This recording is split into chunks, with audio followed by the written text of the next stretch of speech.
बिस्मिल्लाहिर्रहमानिर्रहीम। आज हम mode controlling factor in laser cavity पढ़ने जा रहे हैं। इससे प्रीवियस आर्टिकल में हमने गेन कर्व के बारे में सीखा था किसी भी एक्टिव मीडियम के लिए।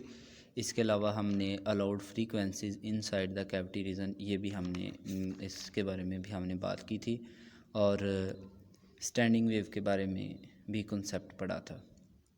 तो उन्हीं कॉन्सेप्ट को यूज़ करते हुए आज हम mode controlling factor in laser cavity पढ़ने जा रहे हैं। तो लेज़र कैविटी में हमारे पास मोड कंट्रोलिंग में एक तो length of the laser cavity आएगा और दूसरा addition of the extra mirror आएगा। यानी कि हम मोड्स को कंट्रोल कर सकते हैं bye increasing or decreasing the length of laser cavity and by adding the extra mirror in laser cavity।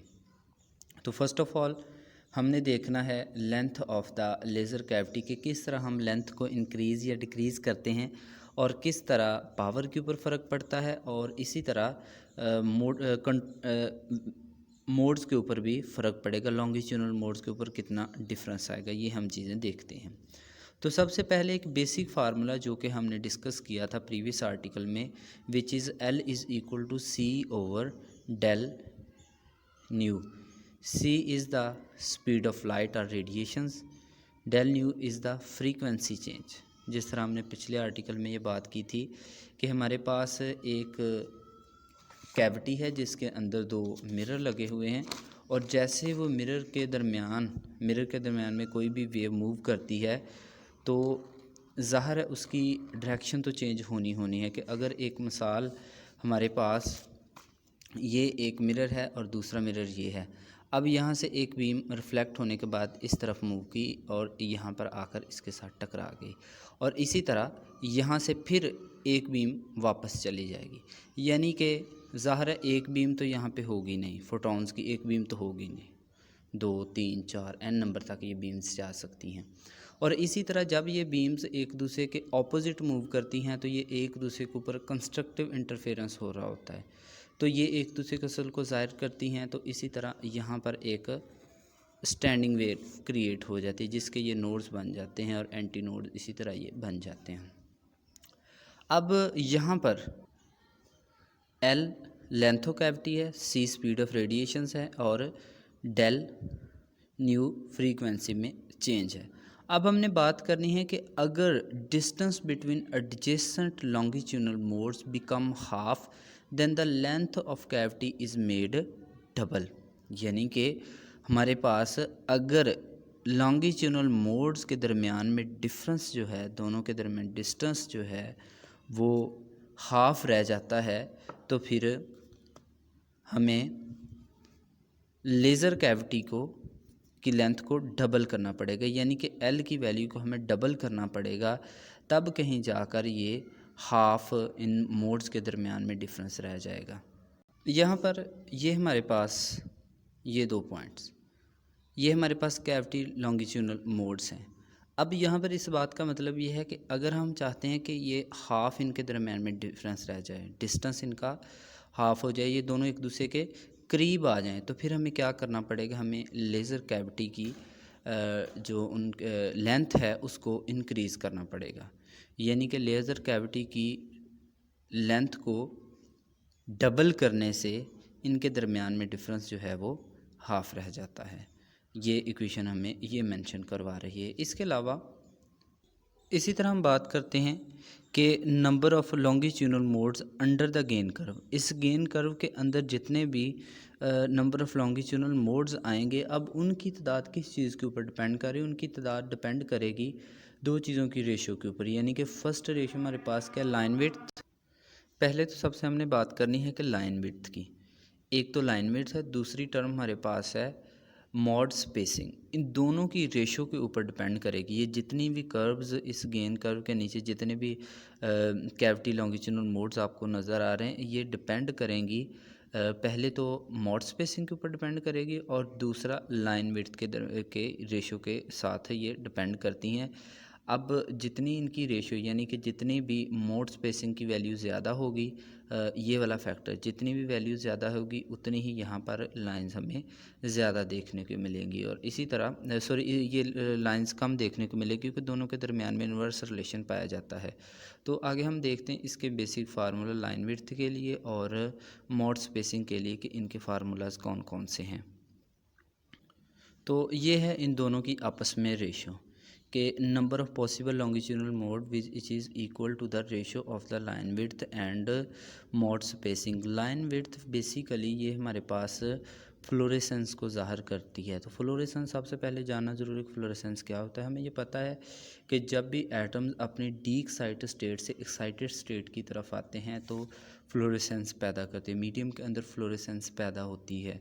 और इसी दौरान जो इनिशियल एक्साइटेशन होती है ये अब्जॉर्प्शन ऑफ एनर्जी की वजह से होती है। कि मिसाल के तौर पर शुरू से हम पढ़ते जा रहे हैं कि अगर हमारे पास ये दो लेवल हैं, अगर हम इसको एटॉमिक लेवल की बात करें या एटम्स की बात करें कि किस तरह ग्लो पैदा होता है, तो अगर यहाँ से एटम एक्साइटेड स्टेट की तरफ आते हैं तो जैसे ज़ाहिर है जब इन्होंने डी एक्साइट होना है तो उस वक्त इन्होंने कोई ना कोई फोटोन अमिट करते हैं। और अगर हम इसी बात को एटॉमिक फिजिक्स के अंदर देखें तो ये इन्होंने यहाँ पे फ्लोरेसेंस पैदा करनी है। तो जब फ्लोरेसेंस पैदा होगी तो इसकी रीज़न यही होती है कि ग्राउंड स्टेट के ऊपर एटम्स ने जब एनर्जी ऑब्जॉर्व करनी उन्होंने एक्साइटेड स्टेट पे जाना, एक्साइटेड स्टेट से वापस जब आएंगे तो उस दौरान वो ग्लो पैदा करेंगे, फ्लोरेसेंस पैदा करेंगे। अब यहाँ पर फ्लोरेसेंस बेसिकली लाइन विड्थ को ज़ाहिर कर रही है, इसको हम फ्लोरेसेंस लाइन विड्थ का नाम देते हैं लेज़र के अंदर। तो ये विड्थ जो है it is a width of the amplification curve. जो हमने एम्प्लीफिकेशन कर्व पीछे देखी है ये उस कर्व की एम्प्लीफिकेशन को ज़ाहिर कर रही है कि जब हमारे पास height half of the maximum height है, जब कर्व की हाइट जो है वो half of the maximum height बन रही है तब ये लाइन विड्थ अमिट हो रही हैं, यानी कि फ्लोरेसेंस पैदा हो रही है, उस चीज़ को मेंशन करवा रही हैं। इसके अलावा हमारे पास मोड स्पेसिंग क्या है। मोड स्पेसिंग जिस तरह हमने पढ़ा था मुख्तलिफ़ किस्म के डिस्टेंसेस के बारे में डिस्कस किया था कि अगर हमारे पास मुख्तलिफ़ किस्म की वेव्स हैं तो उनका मोड है, मुख्तलिफ़ किस्म के उनके डिस्टेंसेस हैं। फॉर एग्ज़ाम्पल कि ये सबसे बड़ी कर्व हमें देखने को मिल रही है, इसी तरह ये छोटी है फिर ये बड़ी है, और इनकी डिपेंडेंस होती है लेंथ के ऊपर कि जैसे जैसे लेंथ इंक्रीज़ करती जाती है वैसे वैसे ये कर्व की वैल्यू डिक्रीज़ करती जाती है। इस फार्मूले से भी मोड स्पेसिंग के फार्मूले से भी आप देख सकते हैं कि जैसे जैसे लेंथ बढ़ती है तैसे जैसे इनमें चेंज भी कम होता जाता है। अब यहाँ पे L is the length of cavity, N is a refractive index which can be of every medium, जो कि हर मीडियम का हो सकता है। C is the speed of radiations और M stands for mod spacing. तो ये मॉड स्पेसिंग की वैल्यू आ गई। अब इन दोनों की लाइन विड्थ की, फ्लोरेसेंस लाइन विड्थ और मॉड स्पेसिंग की जब हम रेशो निकालते हैं तो हमें number of possible longitudinal modes हमें मिल जाते हैं। और ये कब मिलते हैं, फ्लोरेसेंस कर्व के नीचे जितने भी मोड्स नज़र आ रहे हैं ये वाले, इन दोनों की रेशियोज़ के थ्रू हमें ये मिल जाते हैं। अब इनकी डिपेंडेंस किन चीज़ के ऊपर होती है वो हम देखते हैं।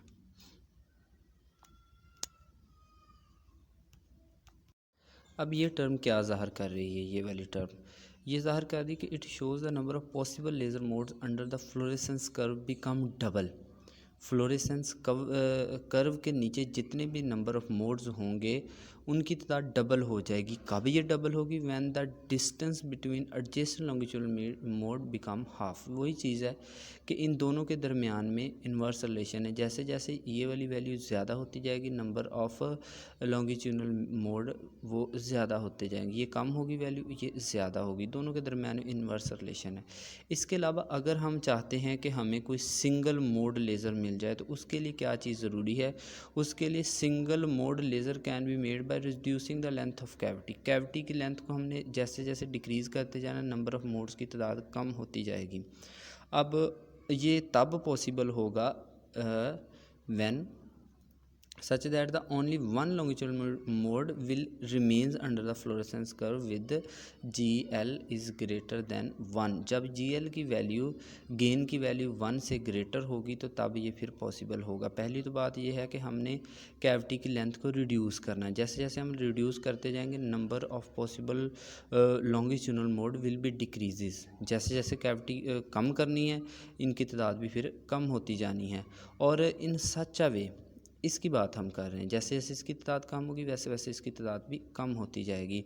और इसी दौरान सिंगल मोड लेज़र हमें मिल जाएगी। तो exact distance between the mirror is critical, तो ये डिस्टेंस क्रिटिकली रह जाएगा। लेकिन यहाँ पर एक और सिचुएशन है कि if there will be no modes to fulfil the condition no laser will be occur. लेकिन अगर यहाँ पे कोई भी मोड नहीं होगा तो फिर ज़ाहिर लेज़र भी फिर नहीं होगी।